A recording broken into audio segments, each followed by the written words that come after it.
Tonight, we will take both the law and the promise. Just a little while on the promise, that you may not be concerned.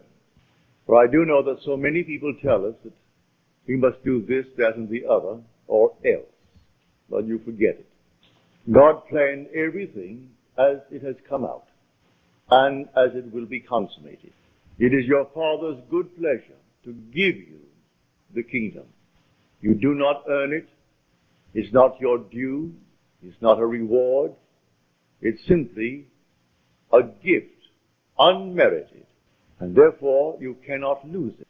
This gift is irrevocable. So no man can take it from you. No man can give it to you. So let no one frighten you. It is yours, and it's coming on time. And the gift is nothing less than God himself. When he gives you the kingdom, he gives you himself. For the kingdom is not a realm. The kingdom is a character. It's a body. And that body is perfect. And wherever you are clothed in that body, everything around you is perfect. No matter where you go, were you in the petrified forest, it would burst into foliage. Were you in the desert, it would simply blossom like the rose. Were you in the midst of all broken members of society, they would all be in harmony. If you came into a world where they were blind, lame, halt, withered, instantly as you glide by, eyes that were missing would come out of the nowhere and fill the empty sockets. Arms that are missing, feet missing, everything will be made perfect because you are present. That is God's gift, which is the gift of himself, which is his body.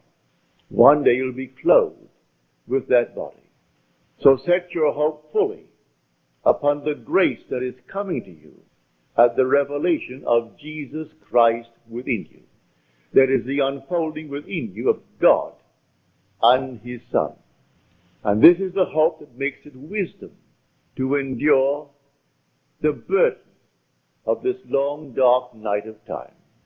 For as Paul said, I consider the sufferings of this present time not worth comparing with the glory that is to be revealed in us.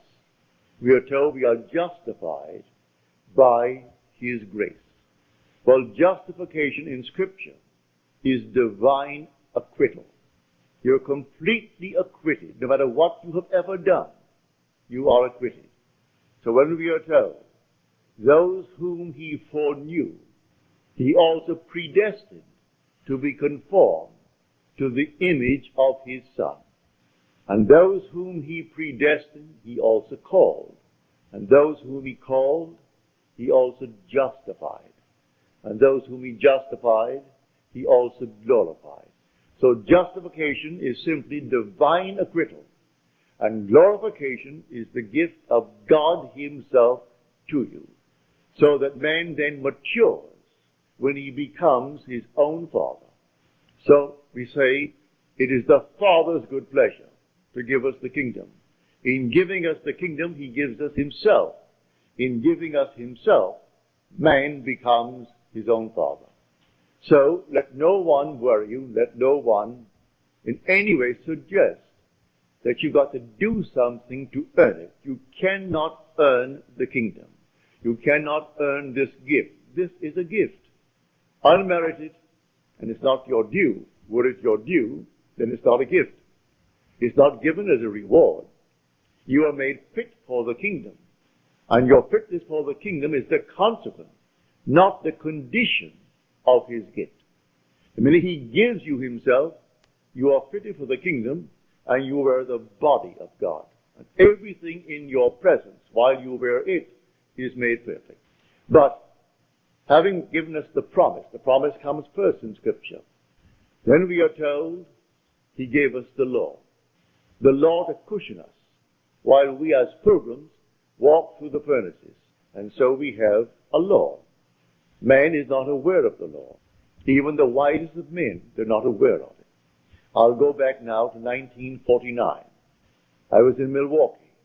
I gave a series of lectures on the Bible. And this couple, he was a physicist, the head physicist of Alice Chalmers. They're a huge, big manufacturing firm making these turbines, sometimes bigger than this interior. And he was the head of the chemical department, where they would send waters from all over the world who bought the turbine. And he would analyze the water to discover the problem that they faced, because the water, as it came through the stream, gathered the chemicals, and then the chemicals deposited itself within the turbine. And so they would send him samples of the water. And then he would analyze the water and then send them the solution to their problem. Well, being a trained chemist and the head of the department, he didn't take issue with me, but he said, Neville, I can't quite go along with you, because as a chemist, it's in conflict with my training. You tell me that you can go forward in time, that you can move backwards in time, that all things are, and everything is now, at this very moment. And yet you're telling me you can make things change, and it's in conflict with my training. We have a law known, said he, and we call it entropy. And entropy means that the past is fixed and unalterable. You cannot change it. If that could be changed, it throws everything out of kilter in my lab. I must know the past is unalterable, like braiding a lady's hair. And the braided part, that's fixed. The rest is future, not yet braided. We are waiting to see how it will develop from the braided part, because that is completely fixed and unalterable. And you tell me it is not, that the whole vast world exists now, past, present, and future, and that you can go into these sections of time in a world that is finished. But I can't go along with that. That's perfectly all right. I'm not a chemist. I'm not a scientist, so I cannot argue the point with you. I only know my visions, and I teach vision as I have actually experienced it. I can go into these spots. I have gone into these places, and the past has not passed away. And it's fixed, as you say, but I'm quite sure one could go back and revise that past and change it. And I can go forward into the future that I do know and set it up to walk across a bridge of incident. When I come to that point in time where I have entered, it takes on the color and the tone and the reality that I assumed it to be when I entered that state. Can't be done. But he was a very honest man, as most of these fellows are. They're trained to be honest. How else could they achieve what they do achieve in science unless they're perfectly honest with themselves? Well, in the month of November, I received a letter from him. And he sent me the Science News letter dated October the 15th. And it was all about the positron. And the one who wrote it was Professor Richard Feynman. He was then professor of physics at Cornell University. 20 years later, only last year, they granted him the Nobel Prize in Physics for that paper. It took them 20 years to recognize what he said as theory back in 1949. And if I can quote it, this is it. The positron is a wrong-way electron. It's wrong-way in every sense of the word. It moves backwards in time. It moves from where it hasn't been and speeds to where it was an instant ago. Arriving there, it is bumped so hard, its time sense is reversed and it moves back to where it hasn't been. Now that is not Neville speaking. That is Professor Feynman. For that he got the Nobel Prize last year. He said it's not only backwards in that sense, but even its charge is backwards. It's a positron. It's positive and not negative. And yet it is an electron. When they first observed it, or rather had it as theory, they did not want to admit it. But yet it fitted in with Einstein's theory, mathematically. So they had to in some way accept it, but no one had ever photographed it. Then came someone who photographed it in their studies of the cosmic rays. And here it was the actual positron. It seemed as though two were developed at a certain point. And it wasn't, said he, that one coming back, which was the positron. should, if it is bumped, it should be deflected and continue on its course, but deflected course. On the other hand, if it's bumped so hard, it's not deflected, it's reversed and moves forward in a normal manner to where it hasn't been. Well, I told him that I would sit at home and I would go into a section of time, even this year, for instance. This is now only April. I put myself in Christmas. I would feel the stores are all dressed for Christmas. I could hear the music of Christmas, all the carols. I'd walk through Saks Fifth Avenue in New York City, going to Best, going to the other, and I would feel all that I would feel if it were true that it's Christmas. That is the month of Christmas. And then when I feel that it's all Christmas, then I would feel that things are as I desire them to be back in the month, say, of March or July, which was certainly not Christmassy. So take a hot, hot day in July, and I'm feeling it to be cold, and snow on the ground, and all the dressings for Christmas. And then I would open my eyes and bounce back and shock myself, because it seemed so real to me that when I came back and opened my eyes upon July, and it's hot, I thought, now, are you kidding yourself? No, when I went forward in time, quite normally, waiting out the days, the months, to the month of December, things happened as I actually had assumed that they would. I went forward and predetermined what would happen. Well, when he sent me this, he wrote a sweet, lovely letter saying, Neville, I must confess, I didn't see it. No one saw it until Professor Feynman in his lab discovered this. But he discovered it by theory. And you tell me you know it by vision. You're not a scientist, and yet all that you said to me, which I could not believe, and even in this moment it's difficult for me to believe, here comes a great professor, a theoretical physicist, and he is the one who wrote this paper. For that he got the Nobel Prize last year. He worked on our atomic bomb. He worked on the hydrogen bomb.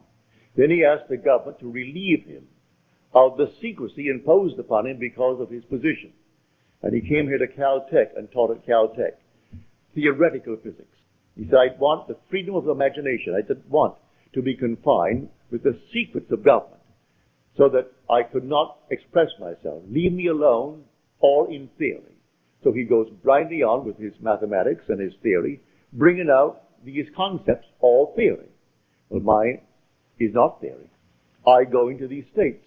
Now, look at it this way. See the whole vast world as infinite states, all states. If they're all states, and you are an immortal being, you're not a state, you are immortal. You enter a state, and the state becomes alive. Therefore, you are not to blame if you enter a state unwittingly, and it's a horrible state. Men not knowing that you are in a state, they condemn you. But you have to express the contents of that state. If you enter the state of poverty, you have to experience poverty. If you remain in it, you must go and drink that to the very last drop, the dregs of that cup. If you go into any state and remain in that state, you're going to drink it to the very last drop. But you can get out of a state. You don't have to remain in it if you know it's a state. If you don't know it's a state, you identify yourself with the state and think that you're it. Man has identified himself with this little body, and he thinks he is it. So the day comes, he has to discard it because he's worn it out. As he discards it, all of his friends are crying to think he died. He can't die. He is an immortal being who wore a garment of flesh and blood. That same being who goes into states, remaining in a state, and the state has to be expressed by him who resurrected the state. For I am the resurrection and the life of that state. Now, you can change an individual with or without his consent if you so desire. Here is the story of a friend of mine. I persuaded him to give up his job here. I knew he was a single man, and he would like to do what I am doing. So I said, San Francisco is wide open. I only go there once a year for 4 weeks at a time. Now I have reduced it to 2 weeks at a time. But I used to go in the early years 4 weeks. I said, they need someone badly who knows this law. You can't teach the promise because you do not know it. You can tell it, but from hearsay, because you have not experienced the promise. But you do know the law. And you are presentable, you are a gentleman, you go up there, I will not give you any money. But I will give you my mailing list of 500. It's a live list. And you send out my list. When I go, I will tell them that I allowed you to have my list. And I will get behind you in that manner, but not in any other way. You've got to go on faith. Well, he quit his job here. He had seniority of 8 years in the place that he worked. He goes up to San Francisco, and he made arrangements to open. He had a little dog, lovely little dog, and he was walking this dog one afternoon before he opened. And a man came over and greeted him and said, "What a nice little dog you have." And then after the usual greetings, he said, "Can you help me out? I haven't eaten today. I'm out of work." And my friend said, "No, I have no money, but I will do what I can, but I can't give you any money." The man couldn't quite understand that. "You can't give me money. What else could you do?" My friend did not move one step after he said no to the request. The man went on. He remained there until he imagined that man in his presence gainfully employed, happy in the job, and standing on his own feet. That was taken the story in the book of Acts, when a man came to John and Peter, and he could not stand on his own feet, and he was begging at the temple door. And Peter said, "Gold and silver have I not for thee, but such as I have give I unto you. Rise and walk." And he rose and walked. It doesn't mean a cripple jumped up and walked. That's an entire different structure that I do know is possible when you wear the garment of God. You couldn't come into the presence of anyone as a cripple. The minute you came by, he ceases to be a cripple. If he has no feet, feet come and fill the sockets. If he's blind, they come in and fill the sockets. And he is not blind. And you do nothing to do it. No compassion. You simply are so perfect that nothing imperfect can remain in your presence. But in this case, on this level, no one is actually going to jump up from the crippled state and start walking. But he takes a man who is crippled, who is standing on other people's feet by begging from them. Well, a month later, he was walking his dog and he saw this man and he crossed the street. The man crossed the street and came over to him. He said, "I don't suppose you remember me." He said, "Oh, yes, I do. I remember you just about a month ago that you asked me for money." He said, "Yes, I want to thank you for not giving it to me," and extended his hand to my friend. He said, "Had you given me the money, I today would be asking you for it. Because you did not give me, I was so embarrassed and so annoyed with myself that I put myself in that position. I went out the very next day and I got a job, a good job. It pays well. And it has promise of growth. And I'm very happy in the job. So again, let me thank you for not giving me the money." He put the man on his own feet by representing him to himself as one gainfully employed. That's what I'm talking about when I tell you the all states. He took him out of one state and put him in another state. The man who is in the new state is the same man. You are an immortal being. You are changing only when you fall into a state. And others who knew you well in one state think, what has happened to him? You either go up or you go down. If they see a radical change, and they wonder, what has happened to him? He is affluent, he is this, he is that, or what has happened to him? He used to be, look at him now. And not a thing changed with the immortal being who occupies the state, other than the state. He changed the state. Man, not knowing that, he condemns the state. When it's not the being that you're looking at a state. So God forgives everyone. He justifies everyone because he knows they're only in states. And the Lord created all these states.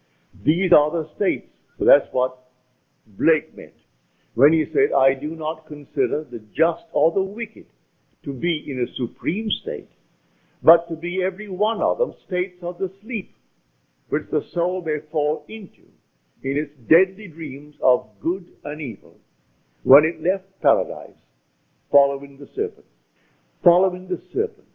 When man left that heavenly state of innocence and came into a world of experience, of educative darkness, and experienced generation.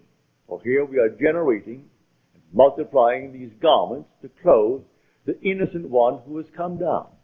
So the whole drama is from innocence through experience to an awakened imagination.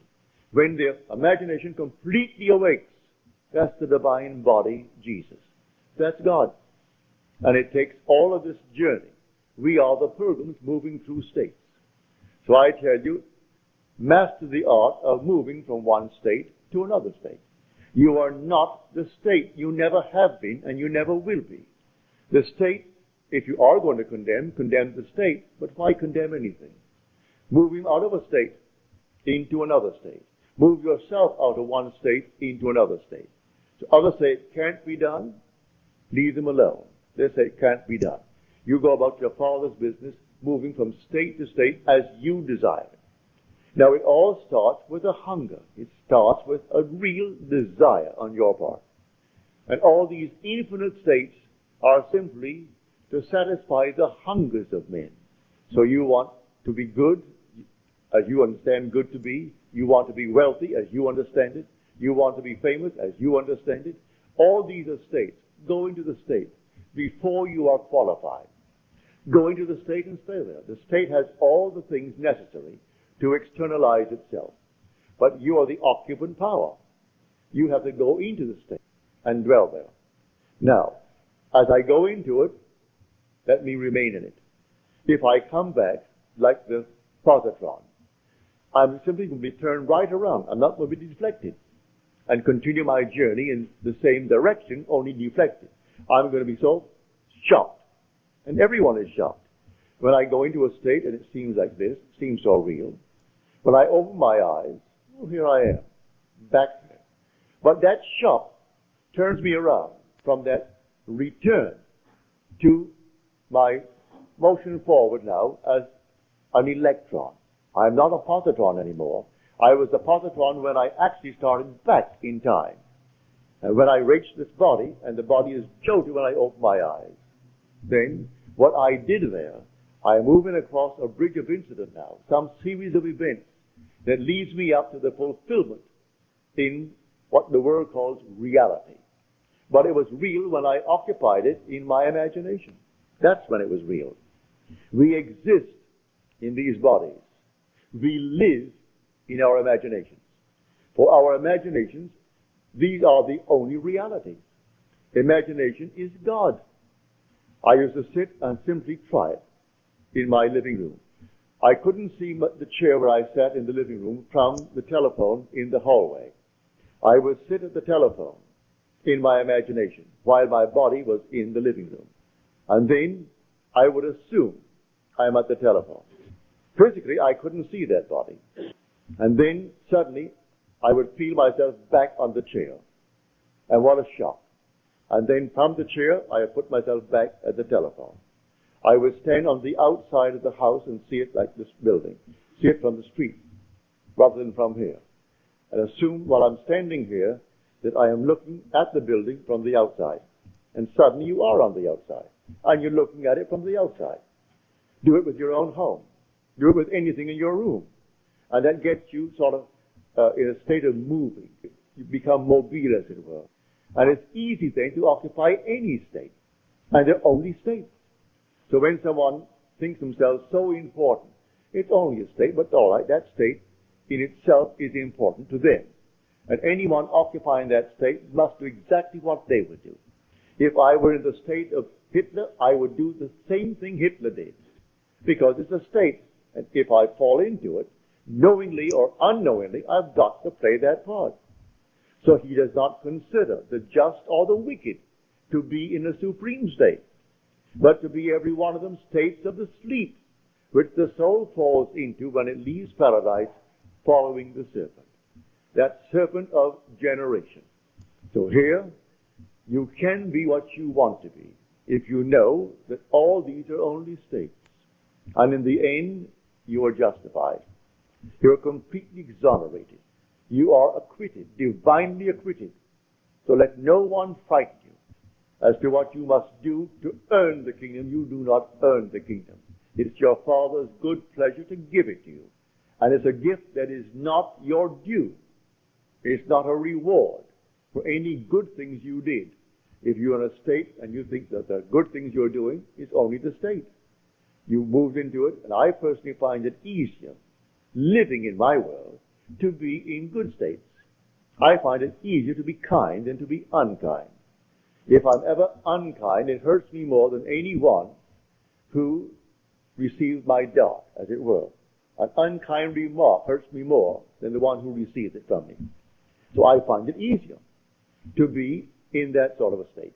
But eventually, you will completely awake with a gift, and the gift is God himself. There's nothing but God in this world, but nothing but God. Someone called me up and asked me about devils, that she went down to this Christian Science practitioner, who now feels she's now hungry with devils. Well, they teach devils, how the devil does this, the devil does that, just getting away from the first and great commandment, which is the great commandment, the Shema, the confession of faith in the Hebraic world. Hear, O God, the Lord our God, the Lord is one. The minute you get away from that, you have a devil. There's another God, another creator, another something. And you have 2, you're going to have 4, you're going to have 8, 16, 32, and so on. Always come back to that fundamental state. There is only God. And God is your own wonderful human imagination. When you say, I am, that's God. There is no other, and never will be another God. He is going to unfold himself within you and completely awaken. And when he awakens, you are God. And then you'll be clothed in that heavenly garment. And I'm telling you, it's a heavenly garment. I can't describe it other than to tell you, when you're in it, you're not standing on the earth. You're lifted off, as it were. And I can only describe it as air and fire. And when you glide by, and the sea of humanity, imperfect, you do not raise one little finger to change them. No compassion. Because they cannot remain that way when you go by. And as you glide by, everyone is made perfect. Everyone, not one is left out. Doesn't matter what he did to lose his eyes, what he did to lose his arms, to lose his legs, to lose his tongue. It doesn't matter what he did. In your presence, he cannot remain imperfect. And everyone is made perfect. That is the kingdom. So it is your Father's good pleasure to give you the kingdom. So set your hope fully upon this gift. And then you can endure the temporary ills of the world. Because we are moving through all these things, and not every moment of time are we alert to these states, and we can fall into it by reading the newspaper, falling to it by hearing a news bulletin, falling to it by a little conversation with a friend. And there we slip innocently into a state. But the state isn't concerned. You animated it. You made it alive when you entered it. Because you are the only resurrecting power in the world. You are the resurrecting, living power of the world. And that power is your own wonderful human imagination. So everyone here, put your mind at peace and don't think for one moment by being good, as the world calls good, by attending certain services and doing certain things and observing certain things, that there's something on the outside watching you and marking up some little thing in your favor. No, you're simply waiting for that appointed moment when he unveils himself. So you'll set your hope fully upon the grace that is coming to you at the revelation of Jesus Christ within you, which is the Lord and his Son. That is Jesus Christ. The Lord and his Christ. And Christ is the Son of God. And no one can say Jesus is Lord except by the Holy Spirit. And the Holy Spirit is the remembrance. Well, he doesn't really bring about that remembrance until the Son appears. And when the Son appears, memory returns, and then you know who the Lord is, because you know who his Son is. And you wear this little garment until a few more years. You take it off, and then you are not in this world at all. You are in an entirely different world. where everything is perfect because you are perfect. When you want to make yourself seen by another, you make that choice. They do not come in search of you and see you. I'll give you one little story. She doesn't come here anymore. She may not be in the city. But she told me one night quite innocently. She said, I found myself out. I was very, very conscious. And I said to these people around me, do you know of Neville? And they said, yes. And then she said, who is he? And with that, she said, I was whirled as though I was some meteor flying through space, thrown out, as it were, and walked scared to death. You do not see one who has already been born from above until he chooses to show himself. He must manifest himself to you. You do not go looking for it. Because unless you are born from above, you cannot enter the kingdom. Even though it's his pleasure to give you the kingdom, it will come after your birth from above. Prior to that birth, he can't give you. And one to whom he's already given the kingdom is not in the world. Though for a little while he is in the world telling the story, telling it from experience and not from theory. So I'm telling you exactly what has happened to me. I share it with you, and it's going to happen to you, every one of you. So let no one in any way try to convince you that you must be a little better than you are if you would get the kingdom. The kingdom is your gift. And listen to the words in the 11th chapter of Romans. It is irrevocable. The gift and the call of God are irrevocable. You cannot revoke it, and no one can revoke it. And your inheritance is not only God. You're told in the 4th chapter of Romans, you inherit the world. The world is yours, and all within it. You don't inherit some little portion of the world. You inherit God, and God owns the world, and the world is your inheritance. So in the 16th Psalm, David is made to say, the portion of my inheritance is the Lord. That's his portion. He inherits the Lord. The Son inherits the Father. And so a man matures when he becomes his own father. This is the great mystery of Scripture. And you will inherit the Father, for it is his will, and no one can break his will. It's your Father's good pleasure to give you. So when you hear people bragging how this one is better than the other one, forget it. They're judging states. So that man is richer because he's a state that is richer than the other state that is poor. But the occupant of the rich state does not differ from the occupant of the poor state. And the occupant of the state tonight that is in jail does not differ from the judge who sentenced them. One is not better than the other in the eyes of God. In the eyes of God, all are acquitted. That's justification. We are justified by his grace, we are told. All are justified by his grace. And grace is an unearned, unmerited gift of God. And that grace is God's last, his final gift, which is love in action. And God is love. It's his gift of himself. And that's when he gives you himself. There's not a thing else to give. He gave you himself. And the whole vast world is yours. So we inherit the earth. Now tonight, I hope you'll start practicing. It won't take you any time at all to try it. It costs you nothing. And it works wonders. You can sit here tonight or you go home. Put yourself in a state of affluence. What's wrong with that? I know, well, back in the 1920s, 1930s, we had a deep depression beginning in 29. And do you know that you could go to Tiffany and buy, say, 8 glasses, beautiful glasses for a wedding present? Cost you what? Not more than 75 cents. A beautiful glass. And in a Tiffany box. The whole thing was a Tiffany box. Beautifully done. You'd go to Macy's or Gimbel's and you'd buy something not comparable for $1, $1.25. But the majority would not be seen dead in Tiffany. That was style. That was something beyond them. They wouldn't even walk in. They felt embarrassed to walk in. Yet you could go into Tiffany, the jewels on the first floor, take the elevator to the third, where they had the lovely china and lovely glassware on another floor, and get a beautiful gift wrap package from Tiffany. You didn't have to send 2 dozen. 8, that's enough. 8 beautiful glasses. And people would not go in. They were embarrassed to be seen in Tiffany. I'm quite sure it's the same thing is true here with their branch here. And you could go to Tiffany and buy a lovely thing for very little, really. But people are trained. That means something that's classy and that and the other. And if you're in one state, you can't argue them out of it. They've got to get out of that state to be able to go into it.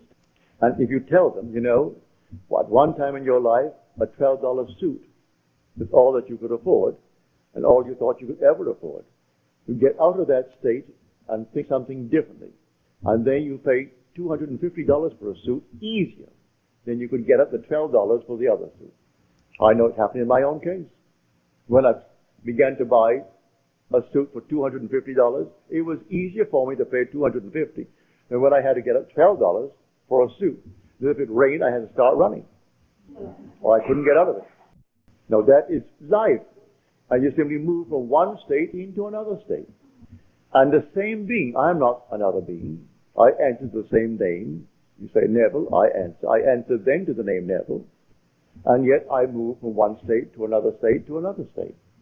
As you move from one state, what you couldn't do in one state, you find it so easy to do in the other state. I was in a state for the longest while where I couldn't eat meat, fish, fowl, drink alcohol, smoke, sex. Well, I did nothing, but nothing. Then overnight, my friend Abdullah told me, you're going to come back from Barbados and you will have died, I said, I will die? He said, I don't mean that you're going to die and be buried in Barbados or buried at sea, but you will have died. All the things you haven't done in 7 years, you will be doing before you get back. Do you know he was true? And I couldn't tell you how it happened. I couldn't tell you how it happened. It just happened. In Barbados, I lived for 3 months in my mother's home and still lived as I did in New York City. And on my trip north, in 10 days, I was doing everything I hadn't done in 7 years. And I cannot tell you how it happened. I moved out from one state into another state, and it came to me as normal and as natural to do the things I did at sea as I did in 7 years the other things that I didn't do. So I tell you, the only states, all states of consciousness. And if you recognize that, you can forgive every being in this world, no matter what he is or what he plans to be or what he has done. Because in the end, he is going to be justified. He is justified by the grace of God, as we are told. Everyone is justified by the grace of God. He is divinely acquitted. And when God acquits him, who is going to judge him? And after justification comes glorification. So he begins with those whom he foreknew. Well, he foreknew us, for he chose us in him before the foundation of the world. And if he chose me in him before the foundation of the world, then he knew me. And those whom he foreknew, well then, he also predestined. He predestined them to be conformed to the image of his Son, that which reflects his glory and radiates his glory and bears the express image of himself. I am destined to be that, to be the express image of himself. And those whom he then predestined, he called. Call my sons from afar, and my daughters from the end of the earth. Call them all. And he's calling us one by one by one, for we are so altogether unique. He can't call us in pairs. Call us one by one. And those whom he called, he also justified. And those whom he justified, he also glorified. So you are destined to be glorified with God, as God. And it will not in any way be stopped by anyone. So let no one frighten you. From the pulpits of the world, every Sunday morning, they try to scare the people to death. Set themselves up as the criterion of what people ought to be. In other words, look at me, they will say, and follow me. I saw in yesterday's paper this son of a very prominent evangelist across the country. He's in Barbados, he's in all the West Indies, he's all over Europe. Someone in Denmark wrote me 3 letters recently asking what I think of him. Well, I did not respond. I answered his first 2 letters, and then when he kept on trying to make this a conversation between us, and he mentioned this party, I did not answer. I never listened to the man. I've never read any of his works, but when I read in the paper yesterday a picture of his son, who confessed that he was simply, he had sinned against his wife and his children. Well, you know what he means. And then he sinned against God. Then I went on to read that this man takes in tithes, $30 million a year in tithes. He tells them how they're serving God when they send him money and taking in $30 million tax-free. It's religion, $30 million. So now the son has now been removed from being the heir. The father's 80 years old, but he's still in control of that $30 million a year tax-free. I wonder what he talks about. So that is big business. When you go into that sort of money, that's big business. And you have no room in your mind's eye for any spirituality, none whatsoever. And you can take that greatest of all books and make a mess of it. Interpret it as something that is taking place here in secular world. It isn't secular at all. This story is profoundly, well, it's all spirituality.